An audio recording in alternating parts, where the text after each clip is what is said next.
Time to go back to Stormblood. It's time to go back to Stormblood. It's been that long. So you've got a job that et cetera. So we're obviously going to have some content scheduling changes coming up here. Do you want to give an idea of what people can expect before we jump into today's show?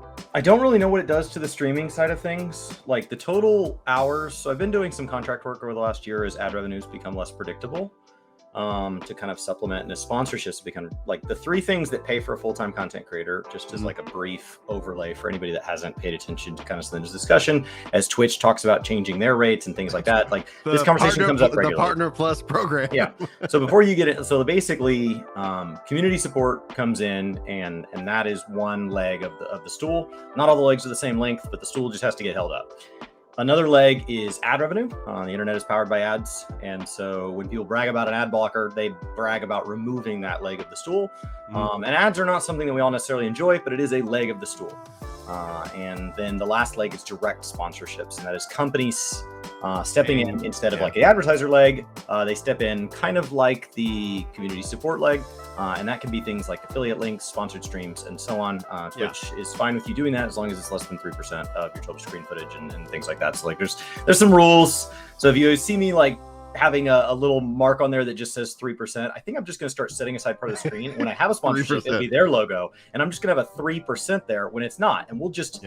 That way I don't ever have to worry about, did I toggle it on or off? It's like, it's either brought to you by me or it's brought to you by somebody, but I'm just going to start having this stream is sponsored all the time because by the malicious 3%. Compliance is the safest compliance.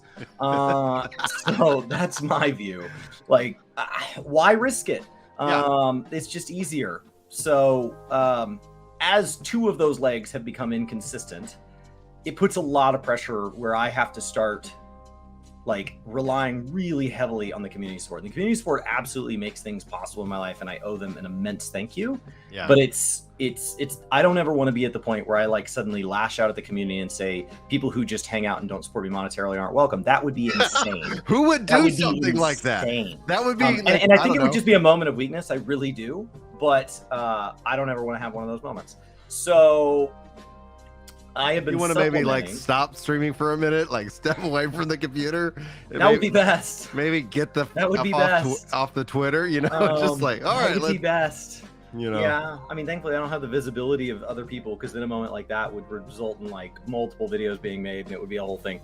So I have found that like I can supplement that by doing contract work. And actually I found that to be more, at first I was like, well, I'll just do it because it makes the numbers add up. But I actually found that like I have a master's degree in architecture.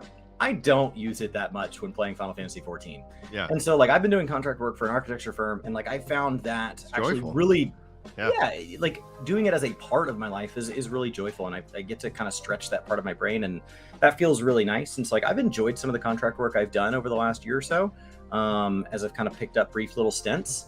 But I got an opportunity to do something a lot bigger and kind of command a little bit of a team, and the pay is substantially higher per hour.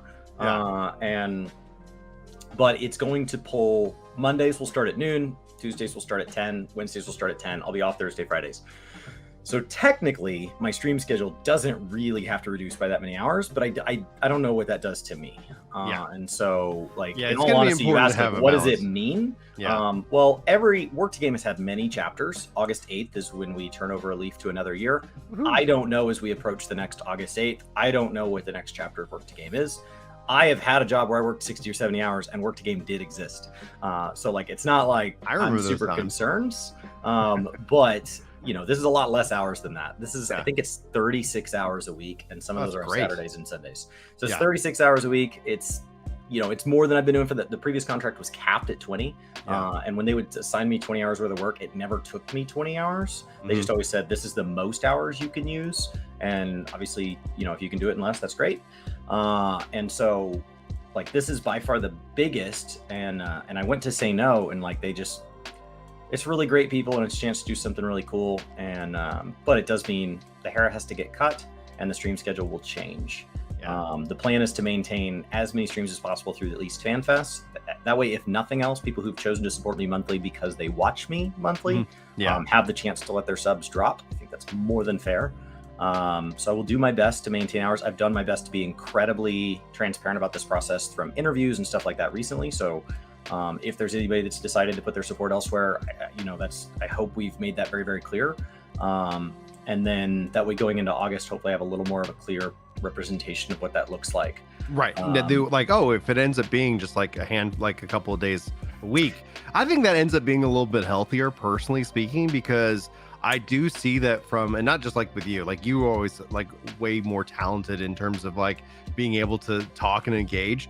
So behind the scenes baseball, it's like, I remember I had this epic stream for the New World stuff. And I remember like, oh my gosh, like, hey, Chris, do you want to just come hang out with me in voice? Cause I'm fading. I feel my energy just about to just like crater. Like, I don't know how anybody can do it for this many hours this long, but that's the talent that you've always brought. Now, you've described that also as a muscle that you use and you develop, and it makes complete sense.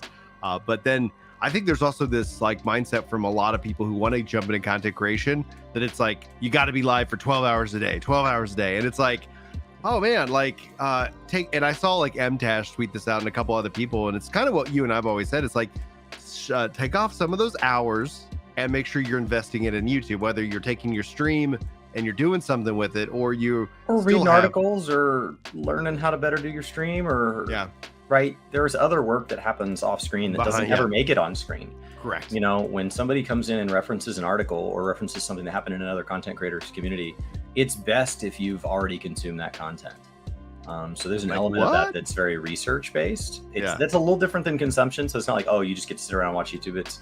I watch a lot of things at 1.5 times speed. I scrub things. I'm looking for Reddit links that ideally have timestamps and stuff, because you're trying to consume a very large amount very rapidly. So it's a lot closer to writing like a book report. So it's not as enjoyable as when I'm just surfing YouTube,